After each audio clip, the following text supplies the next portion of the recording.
Can Auburn really flip Ryan Williams and KJ You Bolden? are Locked On Auburn, your daily podcast on the Auburn Tigers. Part of the Locked On Podcast Network, your team every day.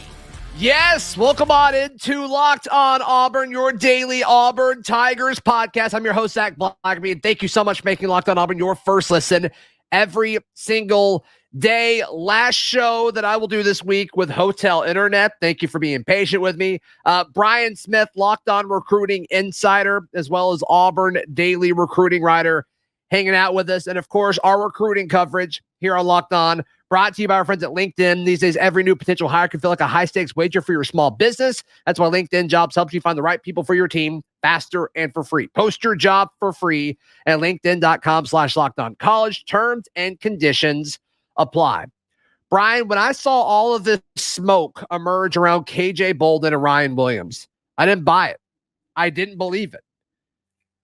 But the more people I talk to, and the more people I say, hey, I'm doing a recruiting themed podcast tomorrow. What you got for me? And they're like, no, it's legit. It's legit. So it seems like the smoke around these two players is real. What are your thoughts on this? Can Auburn really pull off a flip of Ryan Williams or a flip of KJ Bolden when it's all said and done? Well, Bolden has been with Auburn. I think it was yesterday. They either went up to do an in-home or he was at Auburn. I can't remember which. But he was around Freeze. You're not going to make that happen, go through with it in December unless there's real smoke. I mean, why would you waste your time? Right. I mean, it's just like logistically, what are we doing? Because KJ can go to any school he wants. He's a top 30 kid by anybody's measurement. The other part with that, he's been to Auburn before. They were probably second in his final list. So yeah, this is kind of interesting. I don't know what Florida State's going to do to counter. It depends on, because you only get one in-home visit with the head coach. And this has always been a debate. When do you send the big gun in? When does Norvell go? How do they send their coordinator? Which DB coach goes? And when? All that kind of stuff.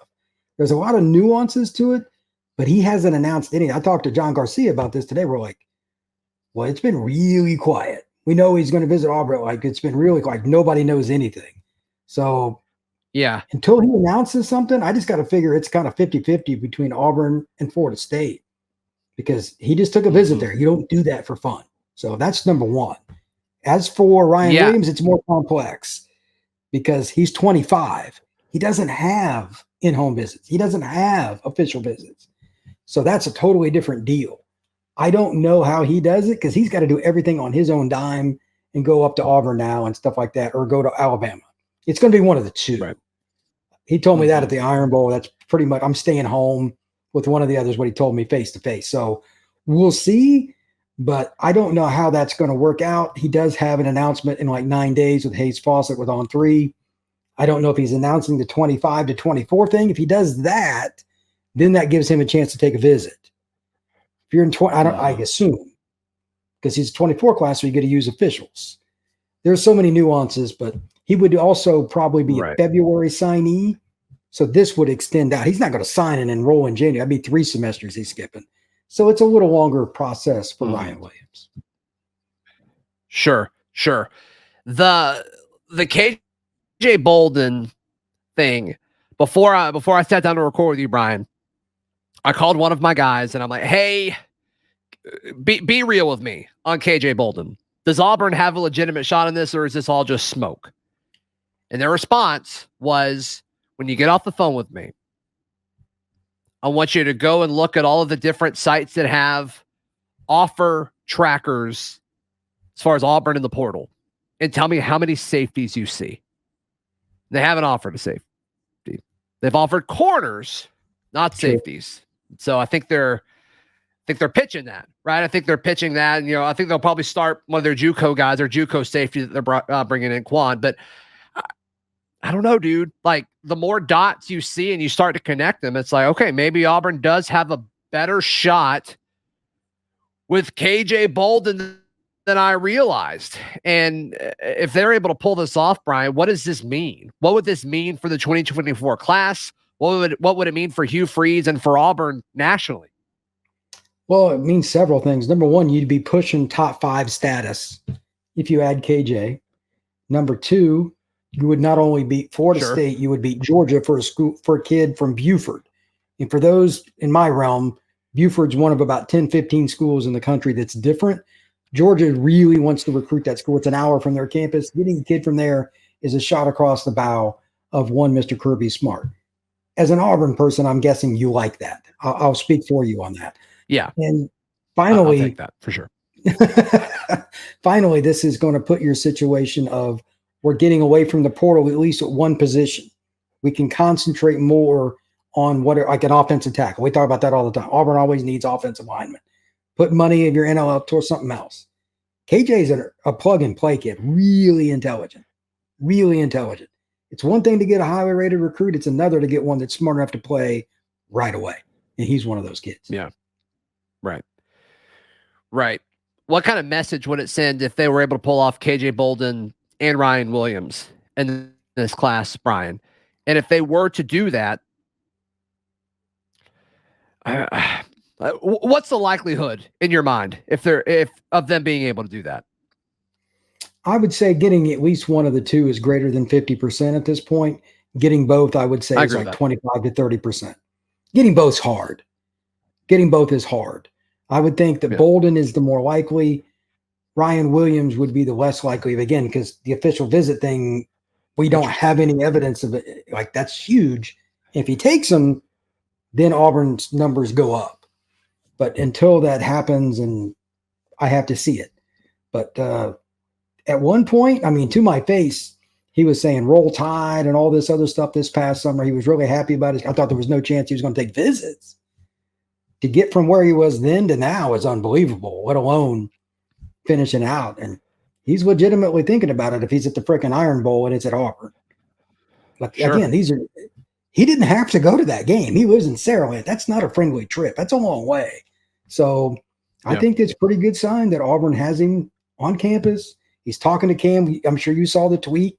I put it in the article today. You know, he was really impressed that Auburn got Cam Cole. Could you imagine Perry, Cam, and Ryan? You can only double team one player, so two of those three are single covered, and that doesn't count the running back or the tight end or whatever.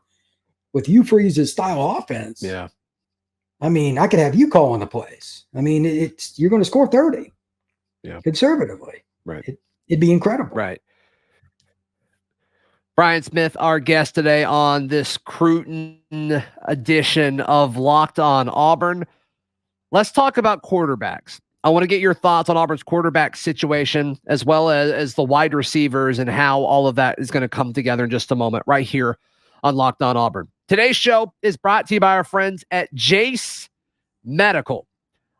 I know all of you come to sports to escape from the crazy realities of real life, but let's just talk for a minute about preparing for real life. According to the FDA, pharmacies are running out of antibiotics like amoxicillin right in the middle of the worst flu season in over a decade. It's scary. And we all think about worst case scenarios in times like this. And you don't want to have to do that. You don't want to have to worry about certain family members or people that you love, yourself not being able to have access to things. So the Jace case is a pack of 5 different antibiotics to treat a long list of bacterial illnesses, including UTIs, respiratory infections, skin infections, all sorts of stuff. Visit jacemedical.com and complete your physician encounter, and it'll be reviewed by a board-certified physician, and your medications will be dispensed by a licensed pharmacy at a fraction of the regular cost. It's never been easier or more important to be prepared than today. jacemedical.com. Go to jacemedical.com and use code LOCKEDON to get $20 off of your order. Today's show also brought to you by our friends at Alumni Hall. I said yesterday that I could vouch for the Auburn and Opelika locations of Alumni Hall. I had like 10 of you reach out from the Huntsville area and say the Huntsville Alumni Hall is also incredible. So thank you all for that. And if you don't live in Auburn, Opelika, or Huntsville, be sure to check out alumnihall.com. They've got officially licensed Auburn gear, and they've got great shipping. They'll make sure everything's taken care of you. Hey, hop on it. It'd be a great gift this holiday season for the Auburn fan in your life. So head over to alumnihall.com or any of their great physical locations in Auburn, Opelika, and Huntsville. Brian Smith, our guest, as we talk Cruton on this Wednesday edition of Locked On Auburn. The transfer portal is open, Brian. The transfer portal is here, and anytime a quarterback enters the portal, everybody in every fan base gets excited just because for a second, you could think about what if could this player impact my school's offense, right? And as more of these names enter, it's kind of fishy, but usually when a guy enters, it's like, oh, he's going there. Oh, he's going there. Oh, he's going there. But when it comes to Auburn, I went into this offseason fully expecting Auburn to add a transfer quarterback, and they still could. But the momentum of Hugh Freeze feeling comfortable with Peyton Thorne, that seems to be growing. Brian, what are your thoughts on that? I think Peyton looked really good. I mean, I was on the field for the game. He just needs more help around him. I don't think, number one, he's given enough credit as a runner. He is one tough as nails kind of guy. Sure. Look, the Alabama linebackers are not very friendly fellas. And, he did that, and he made a few really good throws too. So if Auburn can get a couple more pieces out wide, develop a little more, could Auburn win 9 games next year? Absolutely. But at the same time, you're going to swing at Cam Ward too. So outside of a couple of guys, I think they'll just ride with Peyton. I don't know. You're more inclined to know than me, but that's my guess. Yeah, more of these guys that enter the portal, I'm not saying that these guys are like in a vacuum better than Peyton, like a Kyle McCord at Ohio State or Dylan Gabriel at Oklahoma. Like I get the appeal of that, but I think the situation of Peyton Thorne going through his second season in Hugh Freeze's system, like I don't think that's something you could just write off. Like I think I'd rather have Peyton than 95%, maybe higher than those guys. And like I'm not as sold on Cam Ward as some people are. Brian, you and I were kind of talking about that before we clicked record. I think Cam Ward is very, very good. I just think I don't think Peyton was the issue a year ago. And I think another off season, a full off season, a full thing of spring and bringing in these freshman receivers, like I think Peyton Thorne's going to be solid. I think a lot of these Auburn folks that are dissing Peyton Thorne right now, I think their tune is going to change by week 6 this upcoming season if Peyton is the guy. I think you'll have a much different receiver corps. The running back room will be more familiar. The screen game will be better. A 3-yard pass from this season can be a 12-yard pass. I mean, it's just what you're talking about, continuity. You're 100% correct. Sure. Now the question is, can they get the offensive linemen to it? Just all the people. Oh, offense is a big conundrum because everybody's got to fit. It's not easy. Yeah. So I love Hugh Freeze's system. I think Peyton fits it pretty darn well. And again, he's not given enough credit for the runner that he is, but the eye in the sky does not lie. And he ran all over Alabama's defense. I mean, he ran all over it. So he's pretty good. Mm-hmm. I think next year Auburn could be the darling of the SEC in the middle of the next season. Like, oh, look at Auburn. They're 6-2 right now, blah, blah, blah. Peyton Thorne's playing really well. It would not surprise you or me. He's a good football player. So, yeah, it's definitely a possibility. Yeah, just kind of following all of the reports and some of the stuff I'm told and some of the stuff I'm reading, Auburn is looking at 2 positions more than all the other ones. Wide receiver and offensive line, specifically offensive tackle, which shouldn't surprise you, right? I do think there's going to be some major holes on the defense, but I think they're okay with filling that with with youth that's already very talented. I think Auburn's going to be younger across the board next year, and I think there's going to be some growing pains, but from a talent standpoint, I like where this team is headed. I like how this roster looks. Yeah, it's trending up, which is exactly what we want to see early in this Hugh Freeze era. Yeah, if you can get your young guys in on defense, it's a little easier because it's see ball, kill ball in some situations. Sure. I mean, you're going to play some scheme, but it won't be as offense is harder to play early.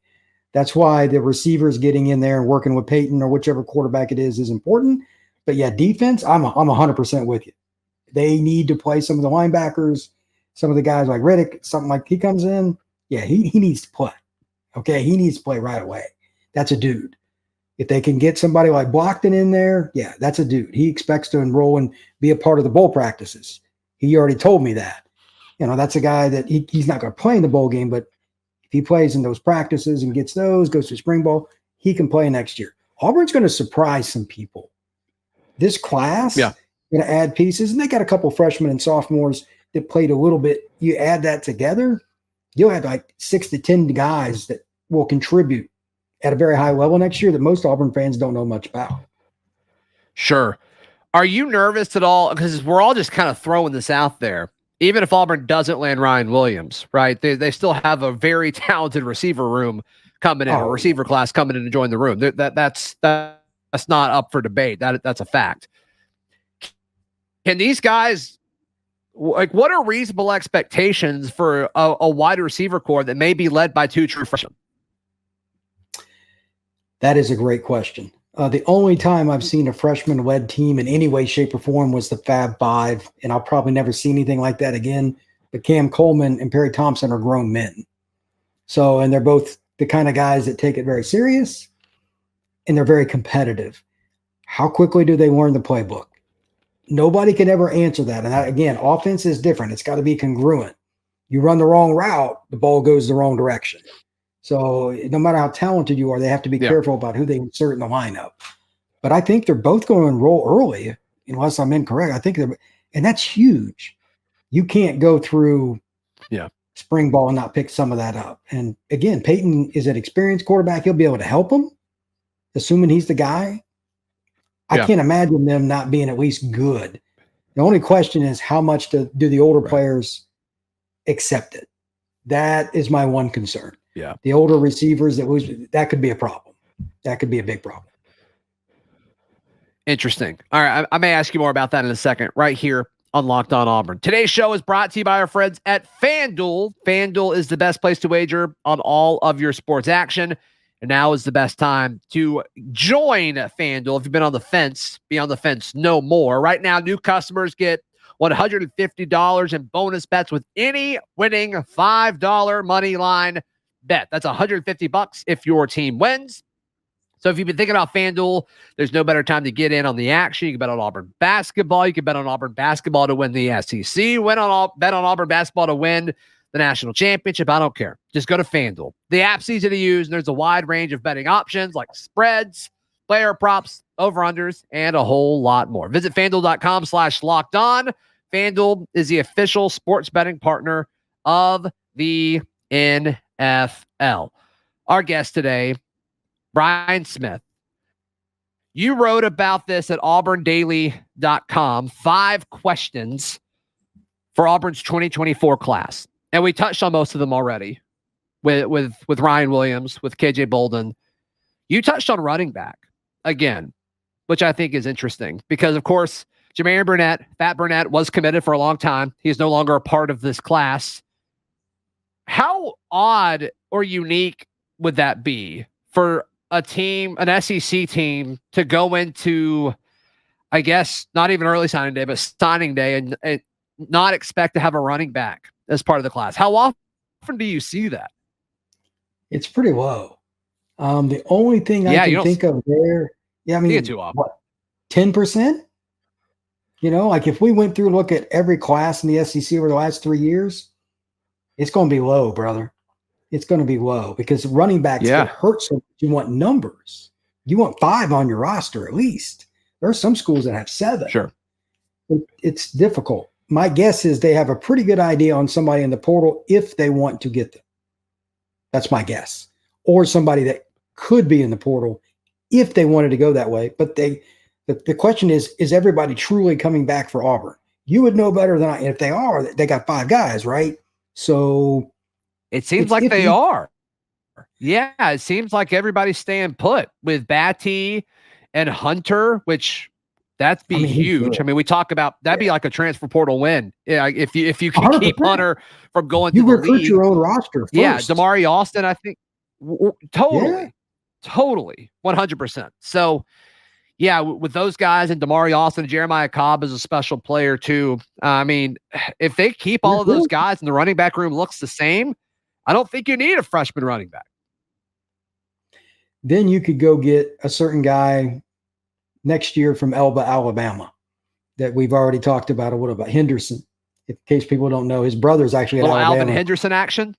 Yeah. So, Yeah. I mean, you probably take 2 next year, but you could take one from the portal that's more of a big back specialist or something. There's a lot of possibilities, but you got to get a dude next year. Sure. You can't go 2 classes in a row. I mean, you got to make up for that. There's parts to it, but I don't think Auburn will have a hard time. Hugh Freeze recruiting offense moving forward, it'll be good.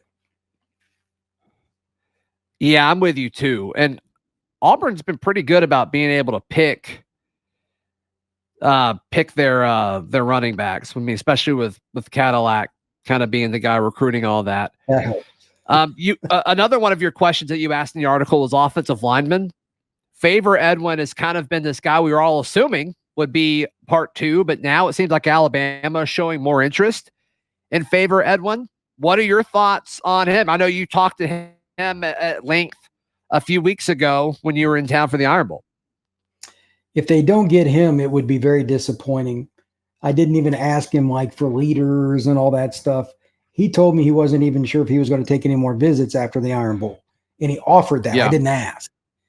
So when you get that unsolicited, Auburn has to be pretty darn high on the board. 2, let's be honest.